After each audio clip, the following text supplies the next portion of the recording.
Welcome to another episode of The Road to Reinvention. I'm so excited about today's guest, Rebecca Beliard. Rebecca is an entertainment lawyer currently serving as Associate Corporate Counsel at Amazon Music. You may have heard of it. Rebecca is a brilliant problem solver with experience across technology, music, sports, film, fashion, hospitality, and live events industries. Her expertise has been relied on by companies like CBS, Sony Music, and Emmis Communications. She has served as an advisory board member for the Sports Business and Leadership Association and as an ambassador of African American arts for Miami's Perez Art Museum. Rebecca is also a noted speaker on diversity in the entertainment industry, on women's equity, building a career in law, and so much more. She's presented at Howard University, the Black Professional Summit, Lionsgate, and more. I am so thrilled to welcome Rebecca to the Road to Reinvention today. Rebecca, thank you so much for joining me. Thank you for having me. I'm excited to be here. Rebecca, I got a chance to meet you through a mutual friend, Angelina Darsaw, who's also on an episode of the Road to Reinvention this season. And what I love so much about your story, and I think all of the stories that are taking shape in your life, is your story isn't necessarily around like major like relocation change or career change or, you know, these kind of huge like monumental shifts, right? Your reinvention has happened in a series of steps sort of like internally. And you're someone who's continued to grow and to pivot within this space. Let's talk about your experiences and your personal transformation. Sure. It's interesting that you say that. Yes, I think sometimes people think that when you're going through this transition, it needs to be grand in order for it to be effective or pivotal. But for me, a lot of those transitions have been small baby steps towards, you know, a goal that I have in mind. Something that comes to mind is, you know, my first transition from working in a big law firm to working for an organization, for working for Amazon Music. And that really just happened because, you know, I remember perfectly. I was in the kitchen one day, I was washing dishes, and I was telling my friend on the phone, who at the time, she was with Prime Video, and I was like, you know, I really want to shift my practice and focus solely on entertainment and music. Right now, my practice is, you know, it's very varied, and I'm doing a ton of different things, but I want to have that focus. And it's interesting because just by saying it out loud to my friend, that was like half of the battle, right? We think about these things a lot, but we don't even speak them into existence or let alone act on them.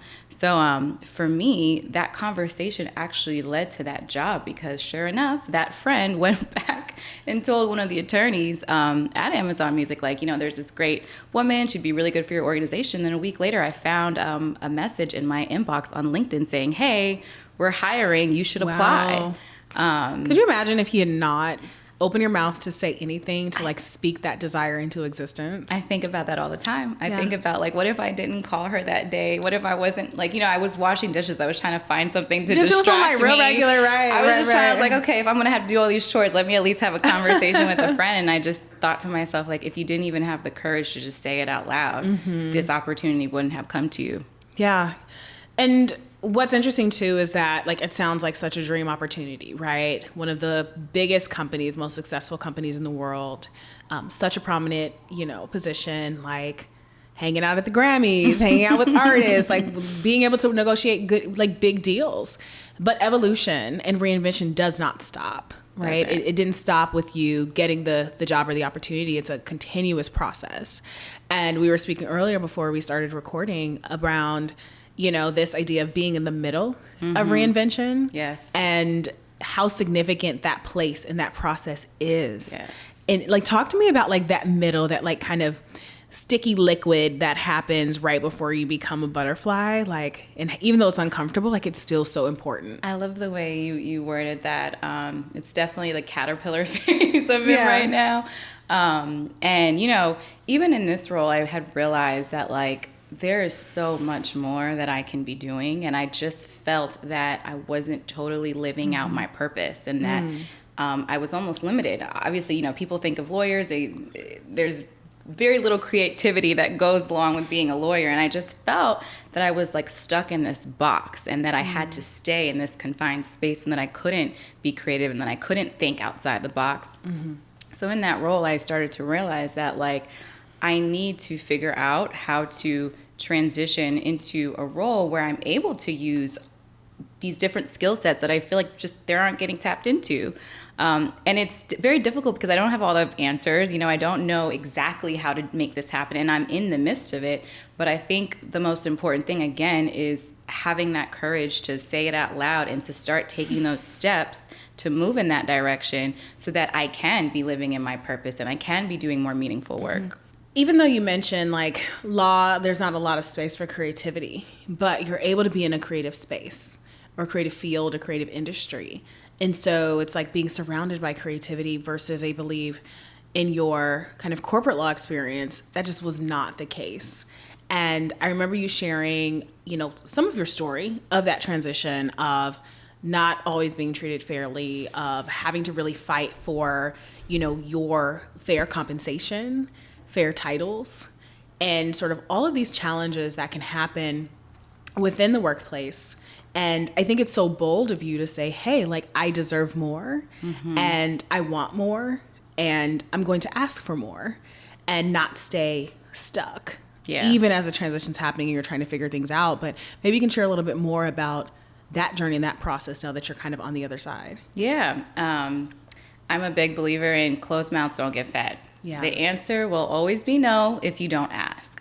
So for me, really the way that I look at it is that I will be in the same position by not asking if I don't ask. So just take the risk and ask the questions. You know, I used to teach this workshop prior to COVID, before COVID, I like to say BC. And the title of the workshop was called Shoot Your Shot in the Professional Arena. And, you know, people would talk all the time about like shooting their shots in like their personal life, but the same way you do that, you know, in your personal life, you have to do that in your professional life. If you do not advocate for yourself, who's going to do it for you? If you don't, you know, and sometimes, you know, people will put their head down, go in the corner, work really hard. And while I think that's important, no one's going to come and say, hey, look at all of that you've accomplished. It is up to you to be able to keep track of that record and to show why your work is important and how it brings value to that organization, and then how you need to be compensated fairly for that. And, you know, we hear about it all the time that, you know, men and women don't get compensated equally. Black women, Latina women, they just don't, there's no equal compensation. But if you don't actually say something and try to change that, it's going to stay the same. So in my perspective, it was just really important. You know, I'm a lawyer to begin with, right? If I have to advocate on behalf of my clients, but I don't know how to advocate on behalf of myself, we have a big problem. Yeah. And I think going back to this point of, you know, creativity, because I think a lot about like reinvention is even just reimagining yourself, whether it is your professional life or your personal life, because we all still are very human at the end of the day, right? We still are transforming our relationships with our families. We're transforming our relationships to ourselves, more important, especially as like our careers start to change and shift directions, our responsibilities start to expand. Can you talk a little bit about your personal reinvention, you know, and how maybe you've navigated that and what has been super important for you as you've even reimagined yourself and asked those deeper questions? Definitely. It's so important that, you know, we talk about careers and all these things, but if we're not right within and if we don't really have solid foundation within, nothing else is going to fall into place. And for me, even now, I was raised in a Haitian household, and if you know anything about Haitians, you have a few options of what you can be when you grow up, and that's kind of what it is. You could be a doctor, you could be a lawyer. Like there's very few things that, you know, get stuck in our head as kids and from our parents who, you know, this is what they know. This is what they know, right? And I don't blame it on my parents for kind of pushing this, you know, go to law school, go do this. But I think it's important to honor yourself, and you're allowed to change your mind. You're allowed to evolve. You don't have to stay in this one space. And that's even personally, you know, some of the things that I thought, you know, would bring me happiness didn't bring me happiness. And then I had to kind of, you know, it's a lot of it's very important just to be self-aware and understand like what works for you and what doesn't work for you. And if it doesn't work for you anymore, you have to, come to terms with that and figure out, just really truly be solution oriented and saying, okay, I've been doing this for this long and it's, caused me A, B, and C, and I'm not feeling this is right for me anymore. How can I shift? And, for me, I know that was therapy, a professional. There was a lot of people pouring into me, and that allowed me to, say out loud the things that I like desired and dreamed of, and just realizing that like it's okay to shift. It's okay to change your mind. And, just because people know you as this one way doesn't mean that you can't evolve. And you're reintroducing yourself to people continuously. Yeah. At the end of the day, I want to backtrack a little bit into the idea that the things that were maybe once bringing you joy or happiness were no longer relevant. How did you deal with that transition? Because it takes definitely a deep level of awareness to know, hey, this is no longer, but like, what did that look like for you? Like, what were those things? There are so many examples of women I saw that were in similar positions that I was in, and that just wasn't finding fulfilling work, and they weren't, they say like lawyers have a very high rate of depression and anxiety, and one situation that really hit home for me was Chelsea, former the former Miss USA.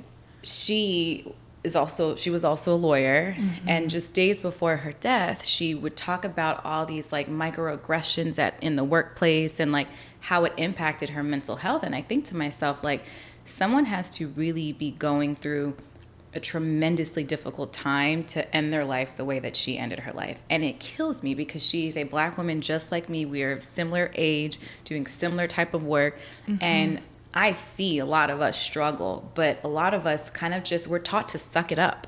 Right. You're taught to suck it up, move forward, keep pushing through.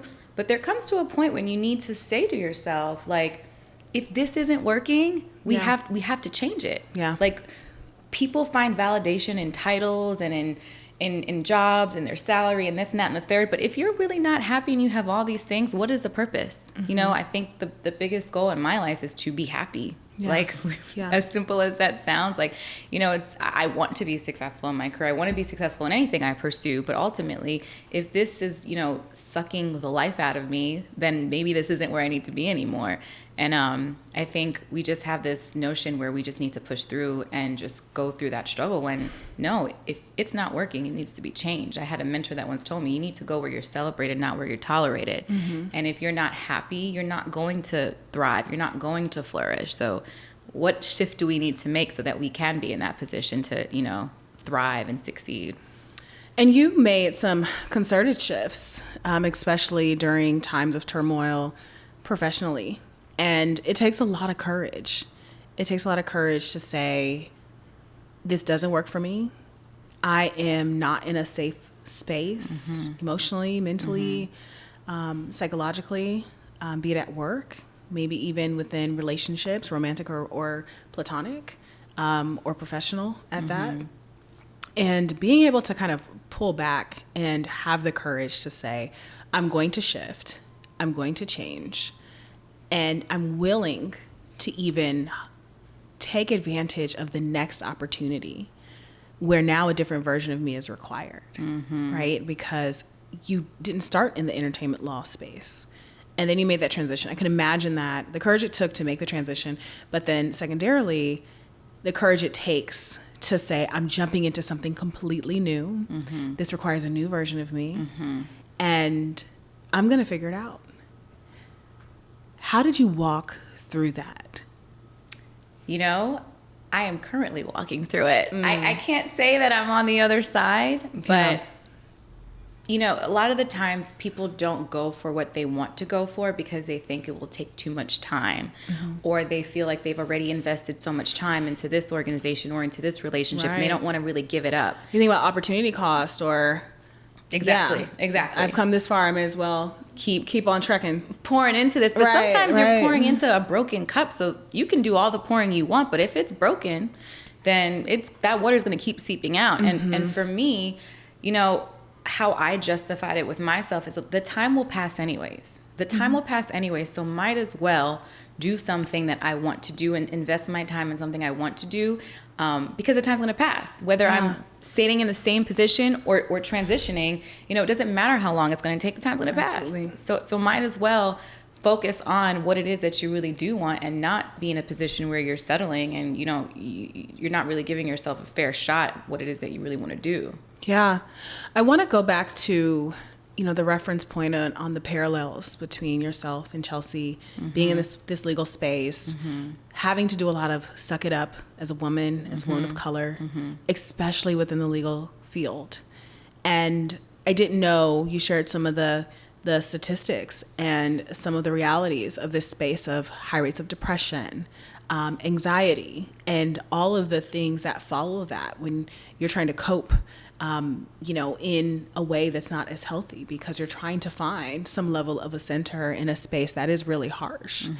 Can you speak a little bit more to the perception of who and should be included in these spaces? And how do we start to deal with being in challenging spaces, but being able to ask for that help, so that the journey maybe is a little less detrimental, but you're not facing it alone? Yeah, it's a really good question, because I think oftentimes when we are in spaces that we don't necessarily see people who look like us, we feel pressured to know it all and to have all the answers. I know for me, for instance, you know, I was in my practice group, there was only a few Black women out of over 100 attorneys. And I felt that pressure to, you need to be on point every single day. Every day, show up. And especially, you know, there's no room or space there's no room for error. Like, you have to come prepared and knowing ABC, like, you just need to be on your game. But that's not realistic. Like, it's not realistic. We all are in a space where you're continuously learning, you're continuously growing, you're continuously developing and evolving. And if you don't give yourself that space to grow, you literally are hindering your growth by coming in and saying, I know it all.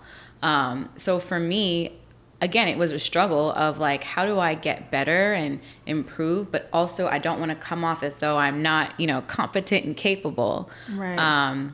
But, you know, there will be people along the way who will support you and who will give you, you know, the mentorship that you need. And then there will be people who don't. And it's really important that you don't internalize. I mean, there are people who say negative things all the time, but I can't internalize that, because this person's thoughts about me are their thoughts, and I'm going to keep it with them, and I'm not going to internalize it, because, you know, I have to remember that they don't have my best interest, and I have to keep positivity around me. They talk like, I can't remember what the quote is, but like, a flower can't bloom without the sunshine, right? If your environment is negative, it's going to be very hard for you to thrive. And that's why it's so imperative that you keep people, not just like, you know, like personal relationships, but professional relationships. You need to have a spirit of positivity in order to thrive. So, yeah. And you speak so much to like mentorship. I think you referenced a couple of times having a mentor, you know, doing therapy. And I feel like you live a lot of your best life. Like, you are traveling the world. You are also enjoying family. I love how much like family is a big part of your life. And there seems to be this more well-rounded, holistic, you know, version of yourself as you're maybe taking up space in various areas professionally.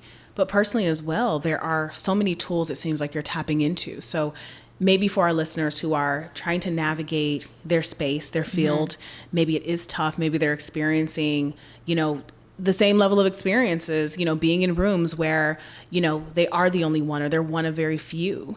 Maybe you can speak to that idea around these various tools that exist and maybe how to tap into those. Yeah, no, I think finding your tribe is like one of the most important things that you can do for yourself.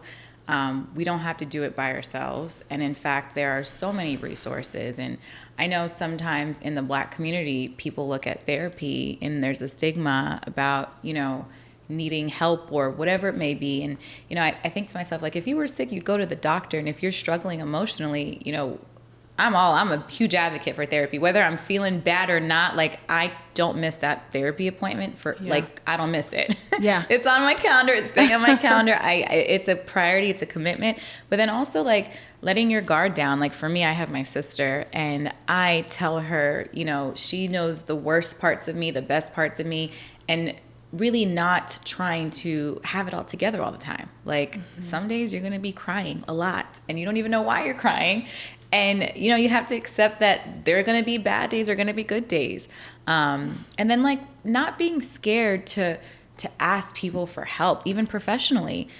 There can guarantee you 9 times out of 10, there is someone who is doing exactly what you want to do. Yeah. There's no need to reinvent the wheel. If you can identify who those people are, identify what steps they took in their path and in their journey and implement that, you know, that's half the battle.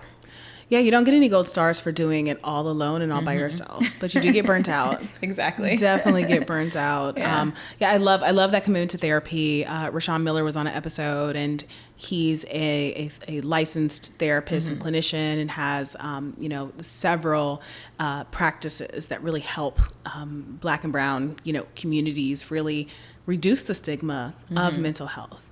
And I love how you talk about, hey, it's on my calendar, like, regularly, like my nail appointment or my doctor's appointment or what have you. It is an ongoing component of your life. And I think that's really important. And I really appreciate you just sharing that publicly. I love now that people say, hey, like, my therapist said, you know, like, that is like, people are getting more comfortable. It's such a change in culture. About it. Yes, it's such a change in our culture that, like, hey, this is what I've learned from my therapist.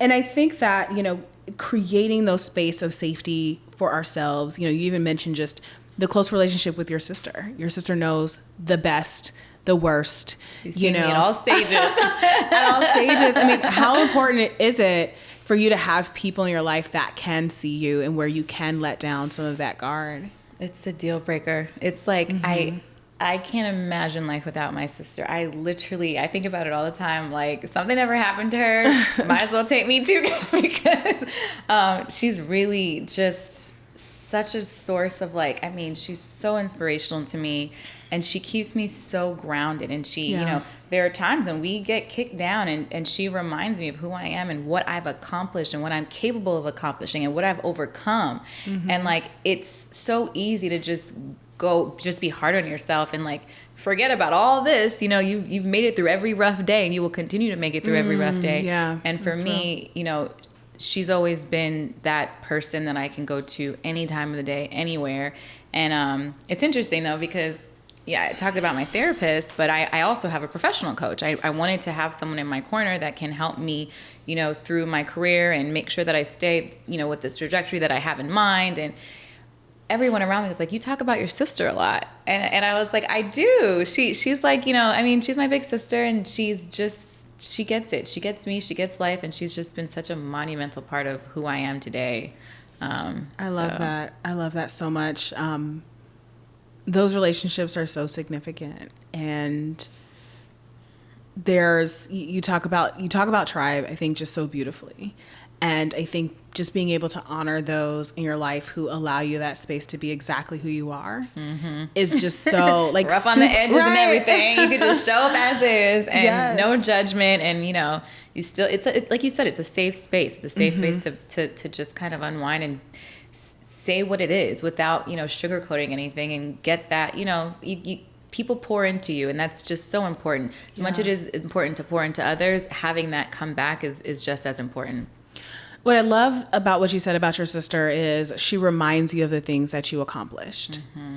And as much as we talk about reinvention, leveling up, all of these terms that we use to always get to the next level, because it's like we're always chasing the next promotion or the next opportunity, the next trip, the next whatever it is. There's always, like, the next. And to have someone who reminds you, like, look at what you've already done and how critical that could be to our understanding of who we're becoming. Because it's like, yes, you've accomplished these things, and you accomplish these things at various times and iterations of yourself and of your life. And like you said, you get to the other side, you realize like, yeah, like that was really tough. Yeah, but I did that. But you did like that. You got through law school. Like I barely got through journalism school. All I had to do was write stories. Like, no, don't discredit yourself. They're all challenging. Everything has its challenges. I have to read like tort law and like what have you. Ooh, child PTSD. Exactly. But I think so much about how for so many of us, when we think of reinvention, it's almost like we want to do away with what we've already accomplished. And yet that reminder of, I was so capable of all of this. Of course I'm going to be capable of this next version. Amen. Point blank period. Like point blank period for sure. Blank period. And so like, as we wrap up our conversation, I'd love to get your definition of reinvention. And for our listeners and for our viewers, how do you take all of what you've done and use it as a catalyst for that next version that you're looking to achieve? I think for me, the most important part is to dream big and never limit myself, and having the courage to it seems like it's going to be really hard. It's going to be really difficult, but you have to give yourself the shot. You have to take the shot. Yeah. If you don't take the shot, you're going to miss. Every shot not taken is a shot miss. Like you're doing a disservice to the world. Like you have all these God-given talents, and by not cultivating them, by not continuing to pour into them, you're doing a disservice to everyone around you and to yourself. So for me, I feel like I owe it to myself to continue to evolve and to be kind to myself during the process, and to give myself grace, because I'm not going to know all the answers, and I'm not going to have, this picture perfect blueprint, how to get from A to B. But what I do know I have is that I am ambitious, and I know that I have that drive to just keep going and keep pushing. And even if it's a tiny baby step, hey, it's a step in the right direction. That's all you can really ask of yourself. And then to celebrate the now, right? Yeah. My trainer would tell me all the time, like, okay, you hit this, you lost X amount of weight, but I want you to like love where you're at now, and accept and feel beautiful and enjoy what you see in the mirror, because you were here, now you're here. And I know you want to get there, but we need to celebrate where we were and where we're going and where we are currently. Yeah. Yeah. Oh my gosh, that is amazing. And I love how much grace, how much grace you give back to yourself for that. All the grace. Right? And I think that's a good reminder for us all. Like, we still have to give ourselves grace in the, what did you say? Like in the midst of in the past chaos and the chaos, yeah. But in the present and where you're going as well. Yeah. Thank you so much for just joining me for this conversation, for sharing so much of your story and your journey. Thank you for having me. Always. Thank you.